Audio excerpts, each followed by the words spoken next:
Hi, my friends. My name's Ryan Freeman. Welcome to episode 5 of my first backpacking trip to Europe. Paul, Bob, and I did another huge drive from Vecchis to the Ticino, where we met his mother-in-law as well as his wife, my dear Aunt Rosemary, and her mother, who was still, even in her old age and somewhere in her 80s, was sprightly with nice legs, actually, and was in a hiking group and hiked up mountains regularly. I was very impressed with that. My grandmothers were pretty sedentary in America at that time. And Rosemary, one of the most delightful women, most women at Rose's age, I think she was probably in her mid-late 40s at that time, maybe around 50 actually. Most women around that age in America, the ones that I was familiar with, had dyed hair, or sort of didn't really reveal their age through their hair color. It always strikes me when an older woman has, the courage to actually show her natural hair color. And that was my Aunt Rose. She was all natural, zero makeup, zero hair dye. She had long, beautiful silvery hair, gorgeous complexion. This is a woman who never touched caffeine, never touched alcohol, never touched tobacco, never touched drugs.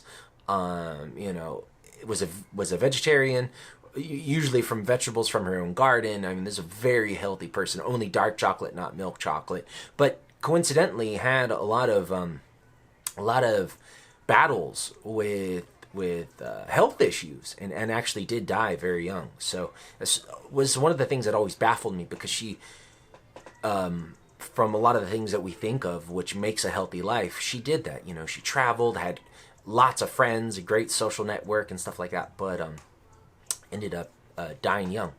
So anyways, saw her, and my Uncle Bob showed us the area that they had lived for a time in the Italian area. So my uncle lived multiple places. He's a mover. He's not one of those stones that collects moss. And so he was fortunate enough, even though he never worked a full-time job in his life, to make enough money, to save enough money, to have a wife that was clever with handling money, as well as I think she probably got some inheritance from her Swiss parents. I don't know the whole story, but they had some of the best properties I've ever seen. They had this other property that they rented out in Eschelschmatz. They took us there at some point in this trip. I actually don't remember. We only went there for like a day. It might have been at this time. And they had this little farmhouse in Eschelschmatz. So that's like where they grow cheese, where there's a huge dairy section. And they had a Schwingen festival. And that's where these Swiss farm boys dress up and with like huge overalls and special pants and start to try to wrestle each other in this like really interesting way. Years later, I had some Mongolian students do a very similar type of wrestling. I don't know if that's connected whatsoever. That was a beautiful place. So they got a little income from that, but they had this house in the Ticino. It was a very nice house on a hill, and went down into the city, got some of the best pizza, bought some marijuana, had some drinks at some famous bars, met a Hungarian guy. Just had a nice time. We were only there for probably about one night. And then we had to do this big move because they were selling that house and they had bought a new house in a town called Wengen, which they had lived on and off for decades. So they knew some people there. They had scouted that place out, and they had got this property that they had hoped would be sort of their final property. My Aunt Rose and Uncle Bob were always looking for their final house, their final destination. So they would travel all around the world. They didn't just say, okay, where in California do I want to live, or where in the west side of LA do I want to live? They always asked themselves, where in the world do I want to live? And they always wanted to find a place that would be geopolitically safe, and some place where they could grow their own vegetables, and some place where they could survive an Armageddon, because they really subscribed to the belief that the world was ending and that the apocalypse was nigh. So they thought that this place in Wengen was going to be it. Excuse me. And so good timing for them, because Paul and I were two young, strong lads, and so we helped them move the furniture, and I'm not exaggerating, guys. It really was the most difficult move of my life. Because there was no easy access from the house to the moving truck. So I actually had counted somewhere like 70 something stone steps from their house to the moving truck. And the furniture that we were moving was not the kind of stuff that you buy at IKEA, It was like a legit wood and iron furniture. And the heaviest thing was this super dense, heavy medieval iron stove, and that took me and Paul a long time to get up those steps. And Bob was up at the moving van, carefully putting everything together like a puzzle master. He wanted to do it all in one trip. And he bought us ice cream as a little reward. And we drove all the way to a town, I think it was Lauterbrunnen was the name of that town, where there was a train station, and unloaded all of that stuff into the train. And then to save ourselves a little money, Paul and I trekked up a dirt trail, I think it was a dirt trail, to reach Wengen. See, Wengen, you can't drive there. There's no cars. There's no police station. There's no fire station. It's just this little mountain town that gets really busy in winter, and has some travelers do go there in the summer, trekkers, and actually I did see a lot of Orthodox Jews there for some reason. So Paul and I met them at the train station. Then we had to put all the furniture into these little hand carts and then push these hand carts through the town. And then Bob and Rose's house was in a hamlet, like very sparsely populated, about 15-20 minute walk above Wengen. So quite a big move, and then up more stone steps and into their home. So yeah, it was literally, I've done a lot of moves throughout my years, mostly in America, some in China, but this, and maybe one in Japan, but this was the most difficult move I've ever done in my entire life. But the reward, other than the ice cream and the beautiful drive over, the reward was seeing Wengen. Wengen was, if I thought that Vekis and Hertenstein, where we had first stayed at Bob's little lake hideaway on the Lake of Lucerne, I thought that was so gorgeous. It would be, nothing could be more beautiful than that. Eschelsmatz, their home in Eschelsmatz, this farm community, was gorgeous. I mean, not like a Central California farm, which is flat and uniform. I know it's just beautiful, rolling green hills. This place in Wengen, I think, might take the cake, because it was really high elevation, looking at this incredible mountain valley with some very famous mountains, the Monk, the Eiger, and the Jungfrau, meaning the monk, the monster, and the virgin. And then the highest or tallest waterfall in Switzerland, maybe even in the Alps, at least one of them. And just, you could see little towns dotted. You could hear Swiss shepherds or just mountain men doing their Alpenhorn, some traditional instrument. I never actually saw them because they were up the mountain. You could hear them at various times in the day doing this instrument. You could hear the chunks of glaciers falling down the mountain, and it would sound like thunder as it would reverberate through the entire valley. Sometimes a thunderstorm would roll in, and you would get the thunderous sound from the falling chunks of glacier, and then you'd also get the thunder from the actual thunderstorm. And you just felt like nature was a lot bigger than you. You felt like an ant. And I think that's one of the nice things about going to any place that does have that raw, magnificent part of nature, is that you really get a perspective correction. Yeah, we had a wonderful time. And then when we were at one of the bars, and I should mention that Bob, because he had been in and out of this town for years, he knew a lot of the locals. He knew a lot of the people who own the restaurants and the bars and the hotels. He knew a lot of them when they were children. He had a lot of crazy stories I won't even tell, like stories of throwing naked girls out into the snow when he was running the jacuzzi, like wild guy, and so they always had the people who loved Bob always had a just one of those fun smiles whenever they would see him, and they would buy him drinks. And anyways, we were at one of the bars and meeting some of the locals, and then there was very beautiful girl, probably the most beautiful girl I had met that summer, maybe at least one of them, and her name was Francesca, 5'8", light brown, long hair, golden skin, beautiful light brown eyes, maybe hazel eye, not maybe hazel actually, just gorgeous, just beautiful, beautiful. And she had with her a friend, a guy who was athletic guy. His name was Connor. And then they had another girl who was short blonde hair, glasses, thin. And I don't think I caught her name. Her name might have been Nadia, but her nickname in Swiss, translated to English, was Troll. Even though she didn't look like a troll, but that's what everyone called her. So Connor, Troll, and then the girl I'm now in love with, Francesca. We're all at the bar drinking, me, them, Bob, Paul. And usually Bob would zero in on the hot girl and get her attention, because he's the best at talking and mingling with strangers. And then I would come in and then get the hot girl. We did that pattern a lot. Thank you, Bob. But it wasn't like I was stealing her. It just happened that way.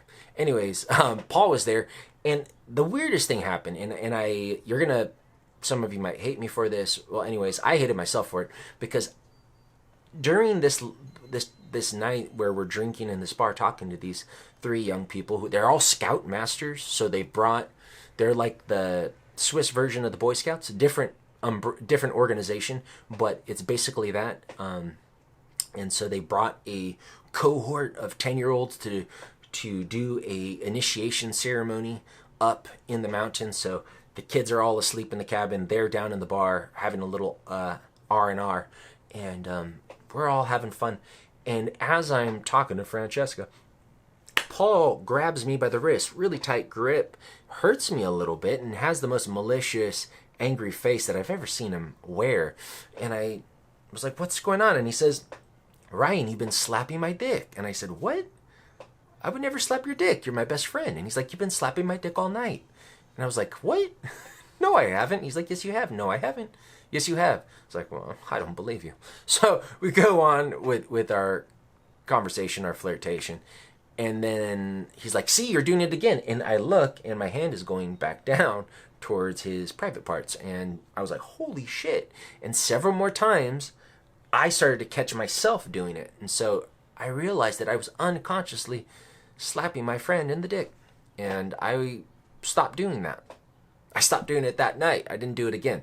And I've never done it again. But really weird. Years later, I studied psychology and learned that we have unconscious parts of our personality that we're not aware of. In fact, most of ourselves are unconscious. And so, know thyself is a very important phrase, so you don't slap your friend in the dick. Anyways, Paul's mood got a little soured. He ended up leaving the bar. He doesn't need a lot to leave the bar. He's more of an introvert, only sort of gets dragged to the bar by his friends. And so he leaves, and Bob and Connor leaves, goes back to check on the kids. Bob and I are with Francesca and Troll. When the bar closes, we walk Francesca and Troll back to their cabin. We end up flirting with them just outside of their cabin on this like little trail. Bob is tickling and pinching Troll. Bob's a notorious pincher and a tickler, so if you're a young, cute girl, be careful around my Uncle Bob. He will pinch you or tickle you. Sometimes he would tickle girls with goose feathers and swan feathers. I mean, he's a very, very fun guy to be around. Makes you giggle. And yeah, we're having a great time. It's like 4:30 in the morning. We're on this dark trail. There's no trail lights. Once you leave the town of Wengen, this town that actually has no cars whatsoever. There's some golf carts that the hotels use to get their customers, but no cars. There's no lights once you get out. It's very, very dark. So all of a sudden, out of the moonlight, out of the starlight, approaches Paul. And we find out that Paul, after he had just got fed up with the bar scene and my my slaps. He ended up walking around the town, found a bench, fell asleep, wakes up shivering. His body temperature had lowered, goes back to the bar. The bar's closed. So he just guesses which way Bob's house was. He had no idea. I had no idea. I was with Bob. Bob was our guide. He just, even though we had been there in the daytime with several trips, hauling furniture, it was such a sort of confusing place. In the mountains, various trails, and then when it's dark, and you're drunk, it's really hard to remember. So he didn't remember. He guessed a trail, and he guessed the wrong trail. But he found Bob and I, which was very lucky, because if he had guessed the right trail, he might have ended up passing Bob's house and not even finding it, because even if you chose the right trail, you wouldn't be guaranteed that you would find the house, because they were all sort of hidden and down like other little side trails.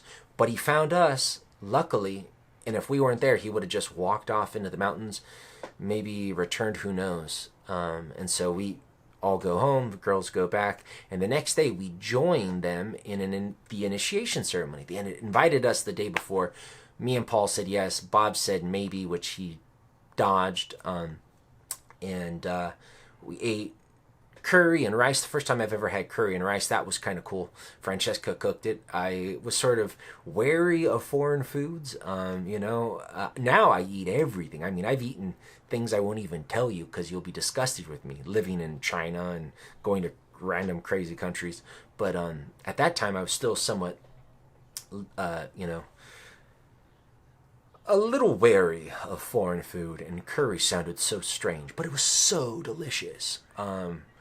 And then we go to the bar, drink, and Connor tells us what we're going to do. We are going to scare the shit out of these 10-year-olds. They need to face their fears and get a new name. And he asked Paul if he'd like to participate. Paul's like, well, I'll just help you with the fire, because they wanted someone to make a fire. And Paul was a Boy Scout who's very good at making fire. I've seen him, usually under good conditions. He can start a fire with one match. And I said, yeah, I'd like to participate with anything that you got. And so Troll, we go back to the cabin late at night, 10:30 at night. It's dark. Kids are all asleep. Troll is going to wake the kids up one by one and tell them that something is really dangerous, that Francesca's dead and her body's missing, and we got to go find it. Connor's looking for it. And so one by one, she sends these little kids up this little switchback dirt trail to look for the body of Francesca. But really, Francesca's with my friend Paul by the fire, and Paul's trying to start the fire, but he can't start it because it rained earlier that day and all the tinder's wet. So he's stressed out because Paul just feels the pressure of Francesca's gorgeous eyes looking on him as he's failing and wasting all of his matches. Not his fault, really, because it rained earlier that day. Troll is sending them up one by one, and as they approach, Connor and I ambush them. We jump out, we've got ski masks on, and we just grab the kids. One of us puts a sack over them, and then the two of us haul this squirming kid, and they're screaming, nine, Mutter, Mather, mother, no. And they're just screaming, and it's like, what the fuck am I doing? I'm in Switzerland, and I'm kidnapping kids, whoa! And we're running up the mountain, and then we drop them off at the fire pit where there's no fire. And so they just sit there with the sack. They're subdued, and they're just sitting there. They have no fucking clue what's going on. Paul and Francesca aren't talking. Paul's just failing at the fire, one by one. And then eventually, Paul tells me the next day, he says that Francesca had calmed these boys by singing a beautiful song. And then Paul, on his very last match, he was like, oh, God, please. He put the match in. He saw it die. But then Francesca put her hand on him, pushed him aside, and then blew, and then made the fire go with magic. The magic of a beautiful scout girl. Scout master girl. Mistress, whatever. And so it was incredible. The fire got started, and me and Connor take that last kid up. And then there was a little ceremony, and Connor has these kids take off their cloth bags, and he does this, he concocts like a little potion with dirt and saliva, and the kids have to drink it, and then they get a new name along with a parchment that proves it, that they face their fears, and they are now, whatever their name is, they have to yell it to the four winds, once to the north, once to the south, once to the west, once to the east.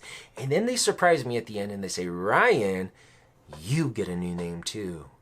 And they said, I told them that I was part Spanish, which is true. My grandmother on my father's side used to speak Spanish to me. She was Spanish. And they said, you remind us of a Spanish-American adventurer, so your new name is Gonzalez. So I screamed out to the north, the south, the west, and the east, Gonzalez! And I got this, did the whole drink of this weird saliva, dirt concoction, and then got something very cool, a souvenir that's now on my wall. And Paul didn't get one. He didn't want to do it. I don't know why he didn't want to do it. Bob wasn't there. Anyways, then Paul's tuckered out, goes, and I'm pretty much, me and Francesca, basically, it's on. And so Paul goes back to Bob's. Connor and Troll put the kids to bed, and me and Francesca have our little rendezvous in her bedroom, where I'm not going to go into details, but it was magical until there was a loud thump just outside the bedroom door, and I opened the door, and there's Troll, hysterical, with a huge kitchen knife to her wrist. She's babbling something incoherent, but it looks like she's going to kill herself. So I take the knife out of her hand, pick her up, and she's very lightweight, put her on the bed with Francesca. Francesca starts to console her. She's just babbling and sort of convulsing. Nothing physically wrong with her. She's not hurt, but she was definitely distressed that I was in the room with Francesca, where she was supposed to be sleeping. She didn't want to sleep on the couch. Oh well. So I guess my presence caused her a lot of distress. I couldn't speak Swiss German. They couldn't speak English, so I had to only communicate with sort of nonverbal gestures. But I said goodnight, and I left. And I remember Francesca's eyes looking at me, sort of, it was a haunting look. And I, for years later, thought about that, because I really was quite in love with this girl. And end up back at Bob's house, getting into the bed with my friend Paul. We shared a bed. Just as the sun was rising, and then less than an hour later, my Uncle Bob is howling into our room, "Wake up, guys!" and takes us on this massive long hike. And the whole time hiking, even though I've gotten no sleep, all I can think about is Francesca. We do this incredible hike around this valley, looking at all of these little towns and going through these awesome trails. One of the most beautiful hikes, but I'm kind of like really sad because of Francesca, and they left that day, so that was the last time I got to see her under that crazy condition. Oh yeah, we went to a mountain bar to get some beer, and it was Paul's turn to buy the beer. But before Paul paid for the beer, Bob suggested, "Hey Paul, how about you don't pay for that beer? How about we run away?" And Paul's like, "That's a good idea." And so Bob runs, and then Paul runs after Bob. And then I go, "What the fuck?" And then I run after Paul. And the three of us dined and dashed. The first time I ever dined and dashed. I don't recommend it. It was actually very thrilling, but I don't recommend it. It's not polite. If you're a waiter or a proprietor, you probably hate me, or just a decent human being, you probably hate me. I'll tell you this. I don't recommend it. I don't do it anymore.